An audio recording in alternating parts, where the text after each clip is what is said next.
আসসালামু আলাইকুম, সবাইকে ঈদ মোবারক। দেশে বিদেশে যে যেখান থেকে আমার এই ভিডিওটি দেখছেন সবাইকে নাইমলি Facebook page, Naim Korea Facebook page এবং নাইম কোরিয়া ইউটিউব চ্যানেল থেকে আপনাদেরকে ঈদ মোবারক। তো আজকে ঈদের মতনই আরেকটা খুশির খবর নিয়ে আসছি। যেই যুদ্ধ শুরু হয়েছিল আমরা ভাবছিলাম ইরান তো শেষ, কিন্তু দিন শেষে আপনি আজকের এই রিপোর্টটা দেখলে বুঝবেন যে এই যুদ্ধে কিভাবে মার্কিন যুক্তরাষ্ট্র ইরানের কাছে নতি স্বীকারোক্তির পর্যায়ে চলে গেছে। এমনকি ইরানের কৌশলগত যে অবস্থান, আল্লাপাক ইরানকে বেশ কয়েকটা জিনিস দিছে, এর মধ্যে একটা হচ্ছে হরমুজ প্রণালী। আর সামরিক সক্ষমতা সেটা তো বলার অপেক্ষা রাখে না, যেই মেশিনারিজ একটার পর একটা নামাচ্ছে। অর্থাৎ ইরান মার্কিন যুক্তরাষ্ট্র এবং ইসরায়েলের বিরুদ্ধে তারা যেভাবে কৌশলগত অবস্থান নিয়েছে, তো সেই অবস্থানে এসে ইরানের উপর হঠাৎ করেই নিষেধাজ্ঞা মানে কি বলা হয় যে যা আছে সেটাকে শিথিল করার জন্য চিন্তা ভাবনা করছে ট্রাম্প। ভাবা যায় মেইন কারণ হচ্ছে হরমুজ প্রণালী। এই প্রণালীকে ব্যবহার করে বিশ্বব্যাপী তেলের শিপগুলো চলে সারা পৃথিবীর। তো ইরান করছে কি, বাংলাদেশ সহ কয়েকটা দেশের শিপকে ডিস্টারবেন্স না দিলেও যারা আপনার মার্কিন যুক্তরাষ্ট্রের সাথে কানেক্টিভ আছে তাদের জাহাজগুলোকে কিন্তু টার্গেট করছে। এমনকি দিন শেষে ন্যাটোর অনেক রাষ্ট্র এই তেলের ইস্যুতে তারা মনে করলেন যে আমেরিকার সাথে তারা অনেকটা দূরত্ব তৈরি করছে। ইভেন বেশ কয়েকটা ভাতৃপ্রতিম দেশ মার্কিন যুক্তরাষ্ট্রের তারাও কিন্তু একটু শিথিল অবস্থানে চলে গেছে। এমনকি এই যুদ্ধ নিয়ে দেশে বিদেশে নানান আলোচনা সমালোচনার জায়গায় তৈরি হয়েছে। মার্কিন যুক্তরাষ্ট্রের সেনাবাহিনী ক্ষতিগ্রস্ত হয়েছে, যুদ্ধ জাহাজ ক্ষতিগ্রস্ত হয়েছে, আর দিন শেষে বিশ্ব অর্থনীতি ধাক্কার মুখে পড়ছে।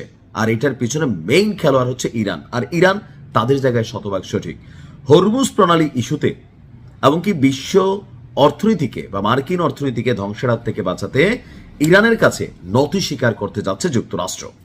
এখানে আপনার যতটুকু দেখছি যে বৈশ্বিক জ্বালানি সরবরাহ স্থিতিশীল করার মরিয়া প্রচেষ্টা চালাচ্ছে আপনার যুক্তরাষ্ট্র। আর এই ক্ষেত্রে সমুদ্রে থাকা ইরানি তেলের উপর আরোপিত যে কঠোর নিষেধাজ্ঞা সেটাকে শিথিল করার ইঙ্গিত দিয়েছে।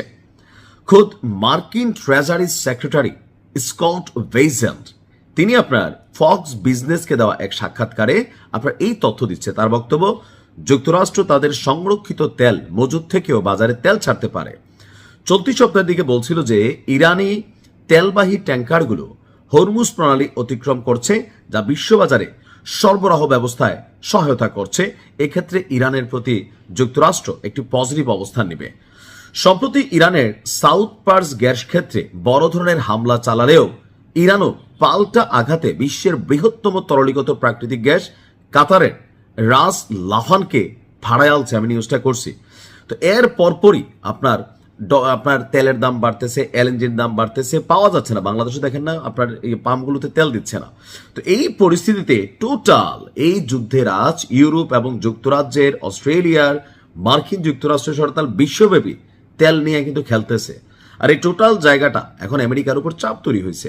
এখন বলা হচ্ছে যে আপনার মার্কিন যুক্তরাষ্ট্র এই যুদ্ধে তারা কৌশলগত যে জয় ভাবছিল এটা অর্জন করতে পারে নাই, সামরিক দিক থেকেও খুব বেশি অর্জন করতে পারে নাই, কারণ এই যুদ্ধটা কেউই চাচ্ছে না। তো সবকিছু মিলিয়ে কূটনৈতিক চ্যানেল ব্যবহার করে এই যুদ্ধ হয়তোবা শেষ হতে যাচ্ছে আনুষ্ঠানিকভাবে। ইনশাআল্লাহ ভালো কিছু আসবে। আসসালামু আলাইকুম।